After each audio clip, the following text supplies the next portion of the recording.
Hello बच्चों, बहुत बहुत स्वागत है आपका अपने YouTube channel triple R English zone के अंदर। और आज मैं आपके लिए लेकर आया हूँ बीए फर्स्ट ईयर का सेकंड सेमेस्टर का political science Indian politics paper का पहला अध्याय, जिसका नाम है भारतीय संघवाद यानी इंडियन फेडरलिज्म। बच्चों, पॉलिटिकल साइंस एक ऐसा सब्जेक्ट है जिसे अगर हम पढ़ने को बैठते हैं तो हमारे याद नहीं होता, और ऐसे ही करके समय बीत जाता है और हमारे पेपर जो है नज़दीक आ जाते हैं और हम सोचते हैं कि इसको कल पढ़ लेंगे, बाद में पढ़ लेंगे, यानी बोर से हो जाते हैं। परंतु अगर वही चीज़ हम किसी और के मुंह से पढ़ लें, सुन लें, या कोई और हमें पढ़ाए वही चीज़, सेम चीज़, तो शायद आधे से ज़्यादा बातें हमारे समझ आ जाती हैं और हमें एग्ज़ाम में भी याद आ जाती हैं। तो इसलिए मेरे दिमाग में आइडिया आया कि क्यों ना मैं आपको पढ़कर बताऊं, बोल बोल कर पढ़वाऊँ, ताकि आपको ये याद हो जाए। तो ज़्यादा समय न गंवाते हुए वीडियो को शुरू करते हैं। भारतीय संघवाद, संघवाद, इंडियन फेडरलिज्म। टॉपिक क्या है? संघवाद। सबसे पहले इसका शाब्दिक अर्थ देख लेते हैं कि होता क्या है संघवाद। संघवाद शब्द अंग्रेजी शब्द के फेडरलिज्म फेडरलिज्म का हिंदी अनुवाद है, यानी ये फेडरलिज्म शब्द से बना है संघवाद। अंग्रेजी भाषा का शब्द फेडरलिज्म लातीनी भाषा के शब्द फाइडस फोइडस फोइडस आपको याद रखना पड़ेगा। फोइडस ये एग्जाम में भी आता है। एक आता है फोएडस, एक आता है फोएडस, एक आता है फोएडस, और एक आता है फोएडस। ये ऑप्शन में भी आता है, तो ये वाला हमारा करेक्ट होगा। आपको यू देखना पड़ेगा सिर्फ। से लिया गया है। लातीनी भाषा के फोइडस शब्द का अर्थ एक संधि यानी ट्रीटी है। संघवादी स्थापना राज्य द्वारा की गई एक परस्पर संधि का निष्कर्ष होती है। ऐसी संधि एक संघवादी सरकार, फेडरल गवर्नमेंट की स्थापना के लिए राज्य करते हैं।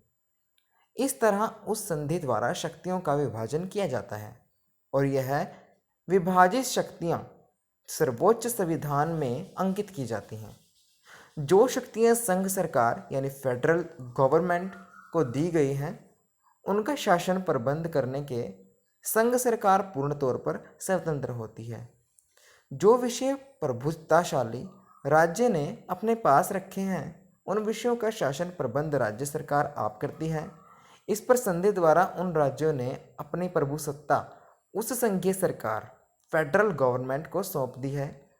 अब यह प्रभुसत्ता उन राज्यों के पास नहीं है, बल्कि संघीय सरकार, फेडरल गवर्नमेंट को प्राप्त हो गई है। राज्य जो विषय अपने पास रखते हैं, उन विषयों का शासन प्रबंध करने में राज्य सरकारें स्वाधीन होती हैं। अगर आपको एग्जाम में संघवाद की परिभाषा आ जाए तो आपको ये लिखनी है। क्या है कि डॉक्टर गार्नर के अनुसार संघीय प्रणाली एक ऐसी शासन प्रणाली है जिसमें केंद्रीय और स्थानिक सरकार एक साझी प्रभुसत्ता के अधीन होती है। केंद्र और स्थानिक संस्थाएं अपने निश्चित क्षेत्र में सर्वोच्च होती हैं, जो एक संविधान द्वारा निश्चित किया जाता है या संसद के उस कानून द्वारा जिसने प्रणाली उत्पन्न की है। ये हो गई हमारी पहली डेफिनेशन। अब है दूसरी। लॉर्ड ब्राइस अमेरिकी संघ की अनोखी विशेषता हमें दिखाती है कि दो सरकारें एक ही प्रकार के कार्य परंतु अलग अलग रूपों से किसी तरह करती हैं। यह एक बड़े कारखाने के समान है जिसमें दो तरह की मशीनरी काम कर रही होती हैं। उनके घूमते हुए पहिए स्पष्ट तौर पर मिलते नजर आते हैं और उनकी पट्टियां आर पार करती हैं, परंतु फिर भी दोनों मशीनों के सेट एक दूसरे को स्पर्श किए बिना और एक दूसरे के कामों में रुकावट बने बिना अपने अपना कार्य करते हैं। इसका भाव यह हुआ कि संघात्मक शासन प्रणाली में केंद्र सरकार के अलावा स्वाधीन प्रांतीय सरकारें भी होती हैं और संविधान द्वारा केंद्र और प्रांतों में शक्तियों का विभाजन किया जाता है। प्रांतीय सरकारें अपने निश्चित क्षेत्र में स्वतंत्र होती हैं और केंद्र सरकारें अपने कामों में दखल नहीं देती। प्रांतों का अस्तित्व केंद्र सरकार की इच्छा पर निर्भर होता है नहीं होता, बल्कि लिखित सर्वश्रेष्ठ संविधान की व्यवस्थाओं अनुसार उनका निर्माण किया जाता है। यही शासन प्रणाली में केंद्र सरकार के पास कुछ राष्ट्रीय महत्व वाले विषय होते हैं और शेष विषयों का प्रबंध प्रांतीय सरकारें करती हैं। ये हो गया इसका शाब्दिक अर्थ। अब आता है संघ का निर्माण, कि संघ का निर्माण कैसे हुआ, फॉर्मेशन ऑफ फेडरेशन, या इसे हम संघ की किस्में भी कह सकते हैं, टाइप ऑफ फेडरेशन भी कह सकते हैं। देखिए, संघ का निर्माण मुख्य तौर पर दो रूपों में होता है। एक रूप को केंद्रमुखी संघ यानी सेंट्रीपिटल फेडरेशन कहा जाता है और दूसरे को अपकेंद्री यानी सेंट्रीफ्यूजल फेडरेशन भी कहा जाता है। केंद्रीय मुख्य संघ पहला आता है, केंद्रीय मुख्य संघ। बच्चों ये इसकी किस्में हैं, या अगर संघ का निर्माण आया तो भी आप इसमें ये लिख सकते हैं। किस्में में आपको ये सारे जो दिए हुए हैं टॉपिक ये आपको लिखने हैं। पहला है केंद्रीय मुख्य संघ, सेंट्रीपिटल फेडरेशन। जब कुछ प्रभुत्वशाली राज्य मिलकर एक समझौते अथवा संधि अधीन संघ बनाने का निर्णय करते हैं तो एक संघीय सरकार की स्थापना होती है। स्वतंत्र राज्य की कुछ शक्तियां इस नई संघीय सरकार को दे दी जाती हैं और कुछ शक्तियां वे अपने पास रख लेते हैं। ऐसी शक्तियों को संवैधानिक रूप देने के लिए उन शक्तियों का विभाजन एक सर्वोच्च संविधान द्वारा किया जाता है। उस संविधान में संघीय सरकार का अधिकार क्षेत्र अथवा शक्तियों और राज्य सरकार का अधिकार क्षेत्रों या शक्तियों संबंधी निश्चित रूप से दो सूचियां अंकित की जाती हैं।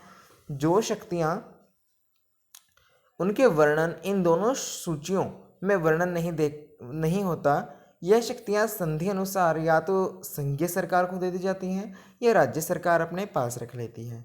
इस तरह संघ की स्थापना हो जाती है और संघ की स्थापना के साथ स्वतंत्र राज्य की प्रभुसत्ता खत्म हो जाती है और वह उस संघ की प्रभुसत्ता को स्वीकार करते हैं। दूसरा है हमारे पास अपकेंद्रीय संघ यानी सेंट्रीफ्यूजल फेडरेशन।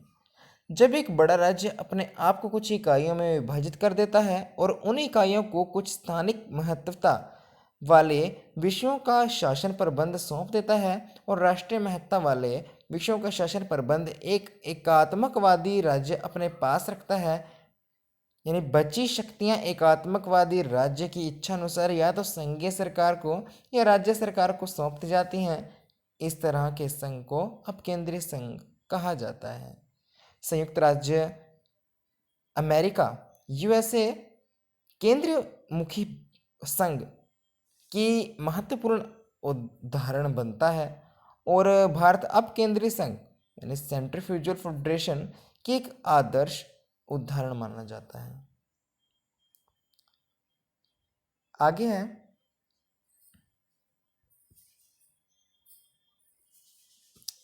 भारतीय संविधान संरचना में संघात्मक परंतु वस्तुत एकात्मक है। The Indian constitution is federal in structure but unitary in spirit. भारतीय संघवाद का स्वरूप, नेचर ऑफ इंडियन फेडरलिज्म। भारतीय संविधान अर्ध संघात्मक है यानी आधा है। The Indian constitution is quasi federal. या भारतीय संविधान संघात्मक और एकात्मक विशेषताओं का मिश्रण है। The Indian constitution is a combination of federal and unitary features.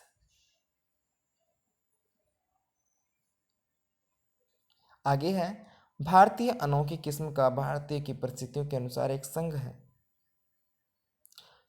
India is unique federation according to the particular situation of India. देखिए, भारत के संविधान में संघ शब्द का प्रयोग नहीं किया गया, यानी भारत एक संघवाद राष्ट्र नहीं है। अनुच्छेद 1 में भारत को राज्यों का संग्रह यानी यूनियन ऑफ स्टेट्स घोषित किया गया। याद रखिएगा, अनुच्छेद 1 में घोषित किया था क्या? यूनियन ऑफ स्टेट्स भारत को। फिर भी कुछ लेखकों का मानना है या मत है कि भारत का यह संविधान संघीय सरकार की स्थापना करता है तथा इसलिए यह संघात्मक संविधान है। ये तो हमें पता है कि भारत एक संघात्मक संविधान नहीं है, लेकिन कुछ लेखकों के अनुसार वह भारत के संविधान को संघात्मक संविधान की विशेषता देते।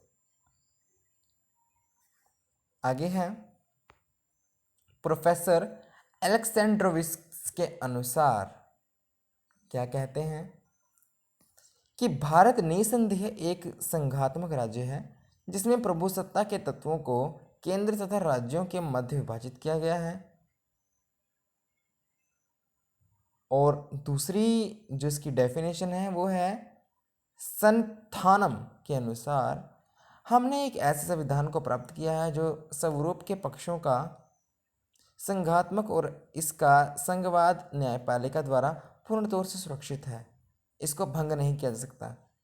जब तक संविधान का परिवर्तन नहीं किया जाता, इन लेखकों के विचारों का मुख्य आधार यह है कि यद्यपि संविधान में भारत को संघात्मक राज्य नहीं कहा गया है, यद्यपि संघीय प्रणाली के कुछ मुख्य सिद्धांत मिलते हैं जिनका विस्तार सहित विवरण इस प्रकार है। वीडियो को ज़्यादा लंबी नहीं करते हुए वीडियो को यहीं पर एंड करते हैं। अगर आपको संघात्मक की विशेषताएं चाहिए जो कि ये हैं, तो आप नेक्स्ट वीडियो को देख सकते हैं, वहाँ पर मैंने समझाया भी हुआ है। वीडियो अच्छा लगे तो लाइक करें, चैनल को सब्सक्राइब करें, और अगर आपको कुछ समझ ना आया हो तो मुझे कमेंट कर सकते हैं, मैं आपके कमेंट का ज़रूर रिप्लाई करूँगा। Thank you.